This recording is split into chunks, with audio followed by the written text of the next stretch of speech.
وانتم ما درتوا حتى شي حاجه ورينا الطابع لا درتوها وكملتوها. دايرين فوضى تاع نديروا الفوضى ما احترم حتى حاجه ما احترم حتى حاجه. بالنسبه للنقاط هذه نقدر نصدق عليها بسميتها نقطه بنقطه ونجيو خارج. صافي صافي عليك دابا طارق حسن دابا طارق حسن والله انا ليش هذا كليك نردي في بس انت تخرجوا اسمع لا غادي نخرجوا شاركوا مع الدوره. ولهذا انا بدا واحد كيعلن الانسحاب ديالي لانه مقصد فاشل وانهم كيصرفون دائما كيبرروا مبررات فاشله وانهم كيعلن من هذا المنبر بان هذا الرئيس وهذا التمثيل من الصحافه انا عاد شفته ما فيها بس شفت فيه حتى الباب انا نشوف يا سيدي انا مستشار جامعه التمثيل معايا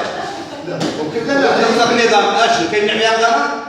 ما يمنعش. انا كنعلن الانسحاب ديالي لان هذا المكتب كنعتبره مكتب فاشل وما كيتشاورش مع المستشارين وما كيحضروش معاه وما عمره ما حضرنا كرا السوق ما حضرناش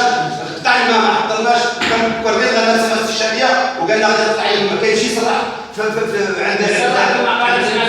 هي معقلات كيقولوا ما تقطع لهم عند الضبا ولا العمار ولا حياه العشره ما كانش عضو واحد المستشار واحد ما دارش كاس عربي مشى عند الرئيس تاع الجميع اختلط مع الناس شنو هذا الشيء كدير فيها جاوب المواطنين هنا ما عرفناش نكتب لك زكاه واسمع قال لي الانسحاب سيدي انتم هذه الجماعه نبقاو نسجلوا الحضور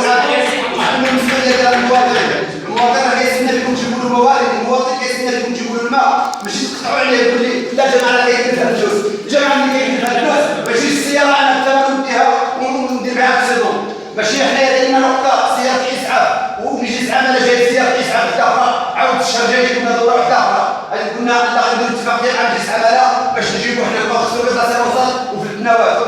هاد الخطط كافه من السياسه كافه من هاد الخطط تجيبوا لنا شي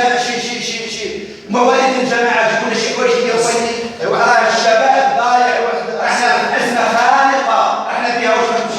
واش عابين راه احنا الهجره القرويه راه بزاف ديال الحوايج راه ديال السقايه الدوره 85 شهر